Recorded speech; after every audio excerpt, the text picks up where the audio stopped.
Welcome to our channel pharma lecture. So guys, आज के हम इस वीडियो में बात करेंगे बायोकेमिकल टेस्ट IMVIC के बारे में, जिसके अंदर जो भी टेस्ट आते हैं वो सब हम पढ़ने वाले हैं इस वीडियो में। सो गाइस, जो ये पहले के यूनिट 1 यूनिट 2 की जो वीडियोस अपलोडेड है वो आप ऊपर आई बटन पे क्लिक करके देख सकते हो और हमारे प्लेलिस्ट में जाके देख सकते हो। So let start this video. So guys, notes बनाने स्टार्ट कर दो। जो ये IMVIC टेस्ट है, ये एक ग्रुप टेस्ट है जिसके अंदर 4 टेस्ट परफॉर्म करने होते हैं हमें।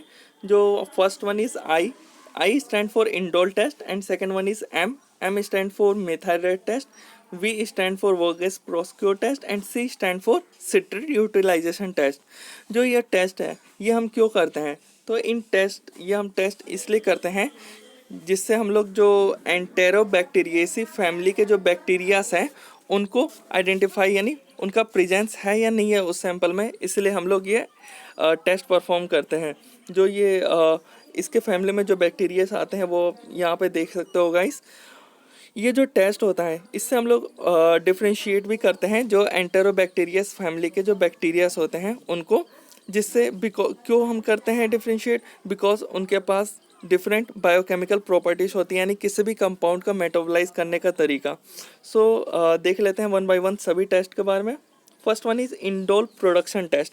इसका ऑब्जेक्टिव क्या है? इसका ऑब्जेक्टिव ये है कि जो ट्रिप्टोफैन है ये एक एमिनो एसिड है, इसको मेटाबोलाइज करना होता है किसमें? इंडोल में।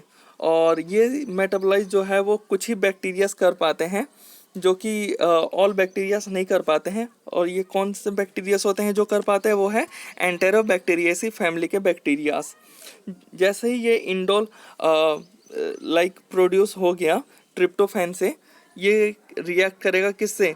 कोवैक्स रिएजेंट से। जैसे ये कोवैक्स रिएजेंट से रिएक्ट करेगा तो फॉर्म कर देगा रेड कलर कॉम्प्लेक्स। और ये रेड कलर कॉम्प्लेक्स कैसे हमें शो होगा? तो जो भी हमारे पास जो सैंपल है, मीडिया है, उसके टॉप लेयर बन जाएगा रेड कलर का। सो गाइस, अगर रेड कलर बन जाता है at the top of media, that means our test is positive. हमारा जो टेस्ट है वो पॉजिटिव है और इसमें माइक्रो ऑर्गेनिज्म जो एंटेरोबैक्टीरियेसी फैमिली के माइक्रोब्स है वो प्रेजेंट है। सो अगर इसको हम समझे तो ऐसे भी समझ सकते हैं। सबसे पहले ये ट्रिप्टोफैन हम लाएंगे कहाँ से? तो ट्रिप्टोफैन ब्रॉथ से लाएंगे। ट्रिप्टोफैन ब्रॉथ के अंदर जो कॉम्पोजिशन है वो ये है सीजिन एंजाइमिक हाइड्रोलाइसेट। सो इससे हमें मिला क्या? ट्रिप्टोफैन, यानी ट्रिप्टोफैन ब्रॉथ से ट्रिप्टोफैन मिला। आफ्टर देन ये जो ये ट्रिप्टोफैन है, अगर हम लोग जो हमारे पास सैंपल है, इस सैंपल के अंदर अगर माइक्रो ऑर्गेनिज्म प्रेजेंस है, कौन सा माइक्रो ऑर्गेनिजम्स? जो एंटेरोबैक्टीरियेसी फैमिली से बैक्टीरिया बिलोंग करते हैं, वो अगर प्रेजेंस है यहाँ पे, तो ये ट्रिप्टोफैन को इंडोल में कन्वर्ट कर देंगे। और जैसे इंडोल में कन्वर्ट करेंगे, ये इंडोल क्या करेगा? कोवैक्स रिएजेंट के साथ रिएक्ट करके एक रेड कलर ऊपर की साइड में फॉर्म कर देगा। सो गाइस, ये हो गया फर्स्ट टेस्ट। अब सेकंड टेस्ट के बारे में बात करते हैं। सो गाइस, अब हम देख रहे हैं second test, citrate utilization test. इसका ऑब्जेक्टिव क्या है? इसका ऑब्जेक्टिव है डिफ्रेंशिएट करना माइक्रो ऑर्गेनिजम्स का।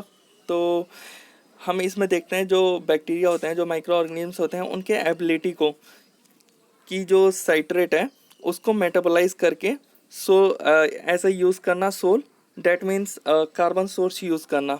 सो जो बैक्टीरियाज होते हैं नॉर्मली वो ग्लूकोज और लैक्टोज को उसको मेटाबोलाइज करके कार्बन सोर्स की तरह यूज़ करते हैं। बट जो एंटेरोबैक्टीरियेसी फैमिली के जो बैक्टीरिया होते हैं वो साइट्रेट को मेटाबोलाइज करके कार्बन सोर्स की तरह यूज़ करते हैं। किस लिए यूज़ करते हैं? तो एनर्जी के प्रोडक्शन के लिए यूज़ करते हैं। तो ये कैसे मैकेनिज्म, कैसे प्रोसेस चलता है? तो जो साइट्रेट है वो यूटिलाइज होता है। सो गाइस, अगर मैं आपको सिंपली समझाऊं तो जो सिट्रेट परमिएस एंजाइम की मदद से सिट्रेट को अंदर घिसता है जो हमारा माइक्रोबियल सेल है, जिसके अंदर हम लोग परफॉर्म करेंगे प्रैक्टिकल। सो उसके अंदर आपको मैं शो करूंगा थोड़ी देर में। तो जैसे ही सिट्रेट को अंदर माइक्रोबियल सेल के अंदर ले लेगा, उसके बाद सिट्रेस एंजाइम की मदद से जो सिट्रेट है उसको कन्वर्ट कर देगा किसमें? ऑक्सैलो एसिटिक एसिड में और एसीटेट में। आफ्टर देन ये कन्वर्ट हो जाते हैं पायरुविक एसिड और कार्बन डाइऑक्साइड। जैसे ही कार्बन डाइऑक्साइड में ये कन्वर्ट हुआ, जो ये कार्बन डाइऑक्साइड है ये सोडियम और वाटर के साथ रिएक्ट करेगा और प्रोड्यूस करेगा सोडियम कार्बोनेट, और जो पीएच होगा वो एल्कलाइन हो जाएगा। सो हम जब इंडिकेटर यूज़ करेंगे ब्रोमोथाइमोल ब्लू, जब उस मीडिया में यूज़ करेंगे तो जो ब्रोमोथाइमोल ब्लू है वो ग्रीन कलर का होता है। अगर वो पर्शियन पर्शियन ब्लू कलर अगर दे देता है, डैट मीन्स जो टेस्ट है वो पॉजिटिव है और इसमें प्रेजेंस ऑफ माइक्रोब्स है एंटेरोबैक्टीरियासी फैमिली के। सो गाइस कैसे होता है वो हम देख लेते हैं। सो जो ये एंजाइम है सिट्रेट परमिएस एंजाइम, सिट्रेट परमिएस एंजाइम की मदद से जो ये बाहर सिट्रेट है, तो इस बाहर सिट्रेट को क्या करेगा ये, सो गाइस जो बाहर सिट्रेट है इसको अंदर खींच लेगा। जैसे ही अंदर खींचा सिट्रेट, सिट्रेस एंजाइम की मदद से क्या होगा, ऑक्जेलो एसिटिक एसिड और एसिटिक एसिड में ये कन्वर्ट कर देगा। आफ्टर देन ये कन्वर्ट हो जाते हैं किस में, पायरुविक एसिड और एक्सेस कार्बन डाइऑक्साइड में। आफ्टर देन ये कार्बन डाइऑक्साइड सोडियम के साथ रिएक्ट करेगा और सोडियम कार्बोनेट फॉर्म करेगा और जो पीएच है वो एल्कलाइन हो जाएगा। जो इंडिकेटर है ब्रोमोथाइमोल ब्लू वो ग्रीन कलर का होता है और जैसे ही उसको हम लोग ऐड करेंगे इस मीडियम में, तो ये एल्कलाइन मीडियम है तो पर्शियन ब्लू कलर देगा। अगर पर्शियन ब्लू कलर देता है डैट मीन जो हमारा टेस्ट है वो पॉजिटिव है, उसके अंदर जो माइक्रोब्स हैं एंटेरोबैक्टीरियस फैमिली के वो प्रेजेंस है। सो गाइस जैसे कि आप ये देख सकते हो, थर्ड टेस्ट जो मिथाइल रेड टेस्ट है, एमआर टेस्ट इसको हम बोलते हैं। इसका ऑब्जेक्टिव दो है। फर्स्ट ऑब्जेक्टिव है आइडेंटिफाई करने के लिए माइक्रो ऑर्गेनिजम्स का, जिससे मतलब कि जो कुछ सम जो बैक्टीरिया होते हैं वो ग्लूकोज को मेटाबोलाइज करते हैं और एसिड का प्रोडक्शन करते हैं। तो फर्स्ट वन तो ये हो गया ऑब्जेक्टिव। सेकंड ऑब्जेक्टिव ये है कि जो एंटेरोबैक्टीरियासी फैमिली के जो बैक्टीरिया है इकोलाई और एंटेरोबैक्टर एरोजेनिस, इन दोनों में से डिफ्रेंशिएट करना कि जो मीडियम है उसके अंदर कौन सा माइक्रो ऑर्गेनिजम्स प्रेजेंस है। तो ये कैसे होगा, तो गाइस जैसे कि कुछ ही जो ऑर्गेनिजम्स होते हैं जो एंटेरोबैक्टीरियसी फैमिली के कुछ माइक्रोब्स जो होते हैं वो जो ग्लूकोज है उसको मेटाबोलाइज करके एसिड का प्रोडक्शन करते हैं। किस में, मिक्स एसिड में। और जो ये मिक्स्ड एसिड है इसका अमाउंट इतना होता है, जो हमारा ग्लूकोज फॉस्फेट ब्रोथ है कल्चर मीडियम के अंदर उसको हम मेंटेन करते हैं फॉस्फेट वेपर से, बट इस एसिड के प्रोडक्शन से जो पीएच है वो एकदम लो चला जाता है, यानी पीएच जो है वो 4 चला जाता है, यानी एसिडिक मीडियम में चला जाता है। जिसकी वजह से क्या होता है कि जब हम इंडिकेटर का यूज़ करते हैं मिथाइल रेड का, तो उसका कलर रेड ही रहता है, उसका चेंज नहीं होता है कम पीएच में भी। डैट मीन्स क्या हुआ, रेड कलर होने से जो इकोलाई है वो प्रेजेंट है। सो गाइस अगर उसकी जगह पे अगर एंटेरोबैक्टर एरोजेनिस प्रेजेंस है तो उसका कैसा पता चलेगा, तो जो यहाँ पे एसिड का प्रोडक्शन हुआ है वो कम हो जाता है, यानी ये क्या करता है बैक्टर एरोजेनिस ये एसिड को क्या करेगा कि न्यूट्रल कर देगा, न्यूट्रल, और जो एसिड है उसको नॉन एसिडिक कर देगा। डैट मीन जो यहाँ पे 4.4 जो आ रहा है पीएच उसकी जगह पे 6 पीएच आ जाएगा, अराउंड 6 पीएच। और जिसकी वजह से जो हम इंडिकेटर का यूज़ करेंगे मिथाइल रेड का, उसकी वजह से क्या होगा कि जो रेड कलर आना चाहिए उसकी जगह पे येलो कलर आ जाएगा। सो इसका मतलब क्या हुआ कि एंटेरोबैक्टर एरोजेनिस प्रेजेंस है। सो गाइस यहाँ पे हम लोग देख सकते हैं एक चार्ट के द्वारा, जैसे कि आप गाइस यहाँ पे देख सकते हो डिफ्रेंशिएट कर रहे हैं हम लोग इकोलाई और एंटेरोबैक्टर एरोजेनिस में। जैसे ही ग्लूकोज लिया, ग्लूकोज से क्या होगा कि जो यहाँ पे माइक्रो ऑर्गेनिजम्स है वो अपना काम करेंगे और यहाँ पे मिक्स्ड एसिड परफॉर्म होगा। जैसे मिक्स्ड एसिड परफॉर्म होगा यानी एसिड का प्रोडक्शन हुआ है, और यहाँ पे इकोलाई क्या करेगा, यहाँ पे एंटेरोबैक्टर इस मिक्स्ड एसिड को नॉन एसिडिक करेगा, डेट मीन्स न्यूट्रल करेगा, और यहाँ पे जो पीएच है वो लो चला जाएगा बिल्कुल। यहाँ पे इकोलाई के प्रेजेंस में अगर देखेंगे तो जो पीएच है फॉस्फेट बफर का 4.4 चला जाएगा और यहाँ पे पीएच जो है वो नियर 6 रहेगा, यानी न्यूट्रल।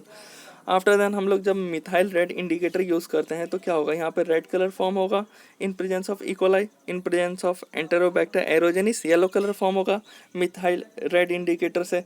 इसका मतलब ये पॉजिटिव टेस्ट हुआ और ये नेगेटिव टेस्ट हुआ। पॉजिटिव टेस्ट मतलब इकोलाई प्रेजेंट है कल्चर के अंदर, और नेगेटिव टेस्ट मतलब एंटेरोबैक्टर एरोजेनिस प्रेजेंट है उस मीडियम के अंदर। सो गाइस ये हो गया थर्ड टेस्ट। सो गाइस अब हम देख लेते हैं लास्ट टेस्ट। लास्ट टेस्ट कौन सा है, वो गैस प्रोस्क्योर टेस्ट।